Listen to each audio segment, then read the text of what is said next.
আসসালামু আলাইকুম everyone, welcome back to my channel. আশা করছি আপনারা সবাই অনেক বেশি ভালো আছেন। আমিও আলহামদুলিল্লাহ ভালো আছি। গত ব্লগে আপনারা দেখেছেন যে আমরা বটতলাতে দুপুরের খাবার খেতে এসেছি। তো খাওয়া দাওয়ার পরে কি করলাম সেটা নিয়েই মূলত আমার আজকের ব্লগ। আশা করছি আপনাদের কাছে ভালো লাগবে। তো আমার ভিডিওটি যদি আপনাদের কাছে একটুও ভালো লেগে থাকে অবশ্যই আমার পেজটিকে ফলো করবেন। যারা আমার ইউটিউব থেকে দেখছেন তারা অবশ্যই আমার চ্যানেলটিকে সাবস্ক্রাইব করবেন এবং পাশে থাকবেন। তো যাই হোক, এখানে খাওয়া-দাওয়া শেষে আমি আর জারিফের বাবা দুজনই মিষ্টি পান খেয়ে নিচ্ছিলাম। তো এখানে আমি পানওয়ালা মামাকে বলছিলাম যে আমার পান কিন্তু অবশ্যই লাল হতে হবে। তো উনি আমাকে সুপারি একটু বেশি করে দিয়েছে, সাথে বলেছে চুনটাও একটু বেশি করে নিতে।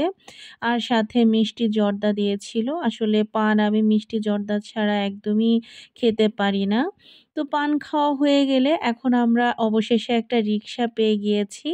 এখানে আসলে অ্যাভেলেবেল রিক্সা ছিল, যেহেতু এই জায়গাটাতে সবাই এসে খাবার-দাবার খায়। তো এখানে অনেক রিক্সাই দাঁড়িয়ে ছিল। তো সেখান থেকে আমরা একটা রিক্সা নিয়ে এখন আবারও চলে যাচ্ছিলাম মেন গেটের দিকে। কারণ দুপুরের খাওয়া-দাওয়া শেষ করে জারিফ আবার একটা দোকান থেকে জুস খেয়েছিল, সেটা গত ব্লগে আপনাদেরকে দেখিয়েছি।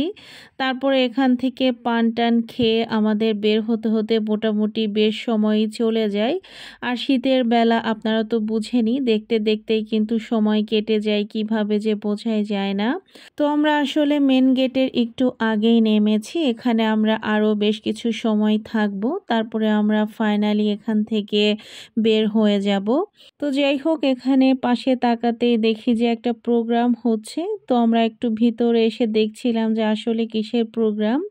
তো পরে বুঝলাম যে এখানে ইউনিভার্সিটিরই কোনো একটা প্রোগ্রাম হচ্ছে। তো ওইজন্য এখানে আমরা আর বেশি সময় ছিলাম না। আর যেহেতু হাতে খুব একটা সময়ও ছিল না আমাদের। তো এখান থেকে বের হয়ে আমরা এখন চলে যাচ্ছিলাম জাহাঙ্গীরনগর ইউনিভার্সিটির, যেখানে মঞ্চনাটক বা বিভিন্ন ধরনের প্রোগ্রাম হয় সেই জায়গাটাতে। তো এই জায়গাটা তো আসলে জাহাঙ্গীরনগর ইউনিভার্সিটির আমরা সবাই চিনি। তো এখানে দেখলাম যে দুরন্ত বাইসাইকেলের একটা প্রোগ্রামের অ্যারেঞ্জমেন্ট চলছে। তো আমরা আসলে এখানে এমনিতেই এসেছিলাম। তো এসে দেখি যে এখানে এই প্রোগ্রামের অ্যারেঞ্জমেন্ট চলছে। তো আমরা এমনিতে আসলে এখানে একটু বসেছিলাম। বিকেলের দিকে এই জায়গাটাতে বসতে কিন্তু বেশ ভালোই লাগে। তো এখানে অনেকেই বসেছিল আমাদের মতো। তো এখানে বসার পরে আমরা তিনজনে কিছু সেলফি তুলে নিচ্ছিলাম। আর এদিকে জারিফের বাবার একজন পরিচিত ভাইয়াও এসেছিল। উনি জাহাঙ্গীরনগর ইউনিভার্সিটিতেই পড়ে। তো ভাইয়ের সাথে পরিচিত হতে পেরে বেশ ভালোই লেগেছে। সাথে ভাইয়ার আরও একজন ফ্রেন্ডও ছিল। তো আপুটাও মাশাআল্লাহ খুব মিশুক ছিল।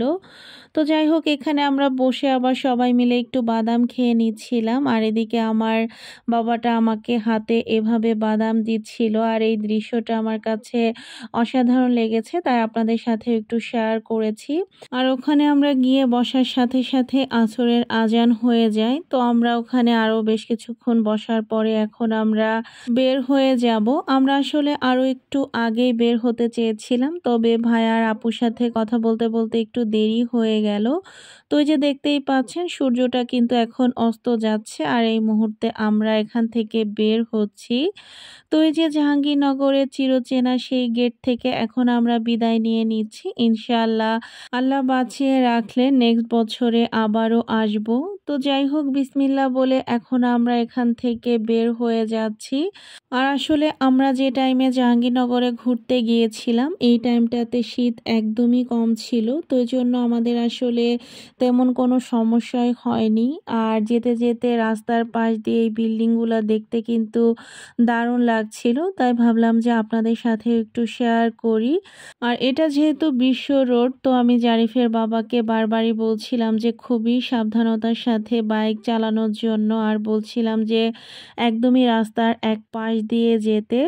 তো আমরা বেশ খানিকটা রাস্তা আসতে হঠাৎ এই জায়গাটাতে দেখি প্রচুর পরিমাণে পাখি উড়ছে। পাখি বলতে মেবি এগুলো কাক ছিল, কারণ এখানে ময়লার কিছু স্তূপ ছিল বেশ অনেক খানিকটা জায়গা নিয়ে, এবং এই এলাকাটাতে প্রচুর পরিমাণে দুর্গন্ধ হয়ে থাকে। তো আমার কাছে মনে হয়েছে যে এই কাক বা পাখিগুলো ওখানে সারাদিন বসে ময়লা খায়, এবং যখন সন্ধ্যা হয়ে যায় তখন তারা এভাবে দল বেঁধে নিড়ে ফিরে। তো প্রচুর পরিমাণে পাখি ছিল, কিন্তু আমি যদিও ভিডিওতে কতটুকু বোঝাতে পেরেছি জানি না। তো এই দৃশ্যটা দেখতে কিন্তু দারুণ লাগছিল। তবে এখানে প্রচুর পরিমাণে ময়লার গন্ধ। যারা এই রাস্তা দিয়ে গিয়েছেন তারা অবশ্যই অনেকেই জানেন। তো এই দৃশ্যটা দেখে আমি আপনাদের সাথে শেয়ার না করে পারলাম না। আর এখানে গাবতলী এই ব্রিজের পাশে একটা বাজার ছিল। তো এই বাজারটা খুবই সুন্দর লাগছিল দূর থেকে দেখতে। তো আজকের ভিডিওটা আমি এখান থেকেই শেষ করছি। সবাই ভালো থাকবেন, সুস্থ থাকবেন। আমাদের জন্য দোয়া করবেন। আল্লাহ হাফেজ।